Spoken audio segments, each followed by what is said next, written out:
So one area that hasn't been affected by streaming is TV and film royalties, because that's been protected by firmly established legal precedent, and obviously streaming, it may affect it in the future. It will. I mean, yeah. with Netflix and so Netflix forth, is but totally going to be it's going to be how people consume television. So that's not safe either. No. It's safe for now. It's safe for now. Let me explain what a consent decree is. A consent decree is a court order issued by the Department of Justice when to an organization that basically is sort of violating antitrust laws. Musicians, stay awake. Yes, for this. sorry. Yeah, stay awake. Awake. Okay, so monopolies, right? Remember the game that you play with Monopoly, where someone owns all of one thing? ASCAP is a monopoly. Lo and behold, because they collectivized all of the songwriters. So ASCAP and BMI, it's a duopoly, oligopoly, but essentially the musicians cannot unionize because they're self-employed, they're self-employed, they're Right. represented by ASCAP and BMI. Right. So those are considered monopolies or a duopoly, and so the Department of Justice got involved to sort of intervene between the consumer and price gouging by ASCAP or BMI. And this was probably helpful when the fledgling broadcast system was trying to get a foothold, and like radio stations needed to license music to play, and they were being, kind of dragged over the coals by ASCAP and BMI for like rates that maybe they didn't want to pay. So every rate that's like used for performance royalty, whether it's on cable or radio or movie, every rate like that where something is played is negotiated in either a rate court. You have to go to court to sort of figure it out, and it's only been sort of raised like a few times. It hasn't even kept pace with like a postage stamp. Like it's one of those things that like so heavily regulated. Like the Teamsters are probably less regulated than ASCAP. It's pretty crazy. Right. And so one of the things that we wanted to do to relieve some of the regulations on these rates, these pre-negotiated rates that were sort of like Pandora needs to deals with ASCAP directly, and they deal with ASCAP, who represents us, and they have to go through this court negotiation to get to give us what to sort of figure out what we should be getting paid. And in the case of Pandora, it's 1.8% of their overall revenue. Okay, so which brings us to interesting news today, because right.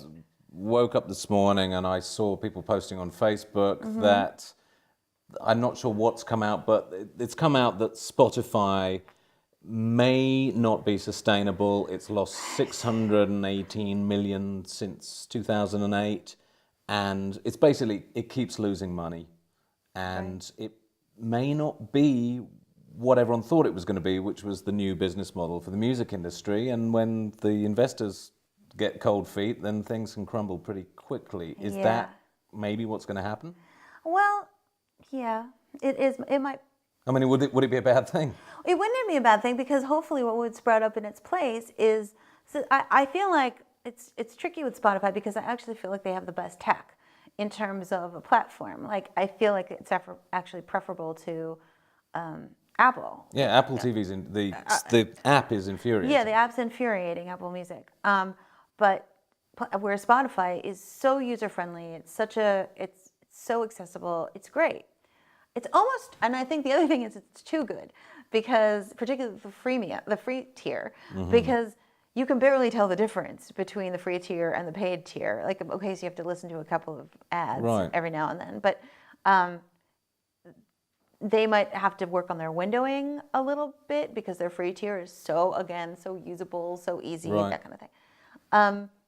So I think I'm really conflicted about breaking Spotify because it's such a good platform. The problem is they sort of went into business. They saw an opportunity, I would say even like a carpetbagger-ish opportunity to monetize a vulnerable workforce, Right. you know.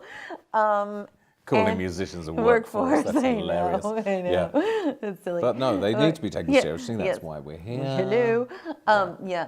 So they took advantage, I would say, and didn't really quite do the homework about how songwriters get paid and how royalties work.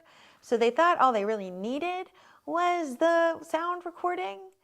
And then so that's sort of what they went. The first stop of Spotify was to go to the record labels, the owners of the sound recording, right? Right. The Christina Aguilera version, the Avril Lavigne version, those sort of iconic versions, known And they're the ones that versions of the said, give song. us 96%, And they're the ones that and you're good to go. 96%, we're fine, we Well, won't plus tell. they Yeah. also invest, the record That's labels the other part. are They got, owners. Yes, they got equity. Right, Yes, okay. so that was another little side part that we found So out. that's another... Oh, from the Sony hack. Remember the Sony hack that happened? The Right. North Korean Sony hack? We found out like how much equity Sony has in Spotify. So what's the solution to this? What's going to happen? What are you guys actually trying to do? What's your number one thing you're trying to change? It's two things. It's first of all maybe three things. Getting people to know what's going on, because I think there's so many misconceptions about how songwriters have get paid, have gotten paid. I mean, I can't tell you how many times I've been on an airplane sitting next to somebody and they hear I'm a songwriter and they're like, "Oh, so did you sell a song? Have you sold any songs?" And I'm like, that's not really how it works. Yeah, because it's all back end for a songwriter. There is we do no not one get paid. Someone huge like Adele could record your song and does not have to give you any money up front. There's no exchange of funds for Adele she does not buy my song. Right. You know, the way it happens is sort of some kind of weird mojo about her hearing it and liking it, but although she writes her own songs. But that's the other thing. But she co-writes with with professional songwriters. For whom that would be their principal revenue stream. Exactly, like Dan Wilson, who's a wonderful songwriter who wrote Someone Like You with her, you know, and there was the magic of him sitting down at the piano and playing and her coming up with the lyrics and the melody, and it's this sort of mystical, magical thing that does happen, but it doesn't just happen like, let's just say Dan Wilson had been working for a very long time to get to the place where he could sit down and play something that inspired Adele to write Someone Like You. Yeah. It doesn't just happen overnight. And the problem is then Adele can go on and sell, and charge $200 a concert ticket, whereas Dan is just trying to write the next... Dan's getting a check for $4. Dan's getting a check for $4. Yeah. Exactly. And so there's a huge inequity. So we're looking at that inequity, right? We're looking at sort of what's going on between the sound recording and the copyright itself and trying to get some parity back. But getting money back from the cold, dead hands of the record labels is going to be a really hard... that's a hard sell, right? And it involves going through Washington, D.C. It does involve really going through D.C. because then basically you need someone who can enforce this to kind of go... Right. And they're probably lobbying DC to keep it exactly the way it is. Completely. They're doing fine. It's actually been a pretty flush time for the record labels. But what happens when people stop making music, stop becoming songwriters, when it becomes like being a professional poet? It's something that people know you can't make a living doing. It's like it's like a real-time strike. It's like it's sort of a strike without being a union. You just kind of stop because you can't afford to do it anymore. Yeah. I mean, I know this isn't all pie in the sky. Yeah, I know. I know lots of people who the phone is not ringing. Things have consolidated into just a few big players. There's people in the charts. Sometimes it's the same producer who's got 10 songs in the top 20. Yep.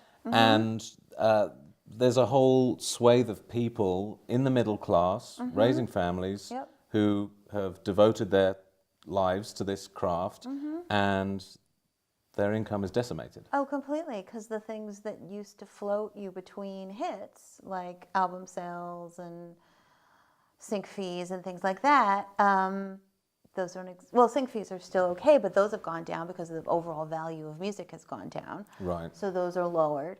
But album sales used to float songwriters in between hits. You know, those mechanical royalties. Those are gone, and I don't think there's any sense in chasing those or kind of getting them back. They're gone. It's fine. It's not fine, but it's fine. It's what it is. That ship sailed. Right. And so since we're looking towards the future and streaming is the future, what I envision is something like and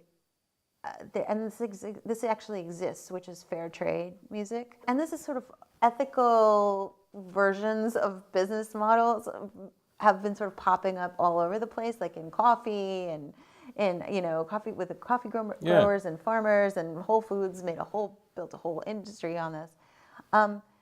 Maybe the next Spotify could be a fair trade digital service provider, right?